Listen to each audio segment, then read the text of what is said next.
Well, we want to give you an idea of what's going on the ground right now here in Fort Myers. We know that we're now just hours away from this storm moving in and making landfall overnight into the early morning hours. So the time for preparation is quickly closing here. What we've seen over the last few hours is people sandbagging, boarding up, and making sure they are ready for this storm. And thankfully, many in the evacuation zones. There are 400,000 people just in Lee County alone here in the Fort Myers area that are in mandatory evacuation zones. And it looks like a majority of them have moved to higher ground, moved to areas outside of the strike zone to make sure that they stay safe.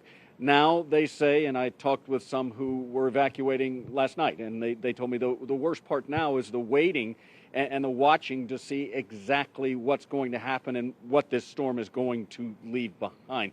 Preparations on the state side of this, they are continuing for as long as they can. And here's what the governor, Ron DeSantis, had to say about the effort they've put into preparing for Milton.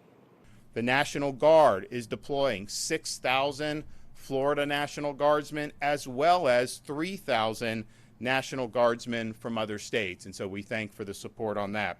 We have 500 tactical vehicles, including 180 high water vehicles, aerial, water, and ground National Guard search and rescue teams. This is the largest Florida National Guard search and rescue mobilization in the entire history of the state of Florida.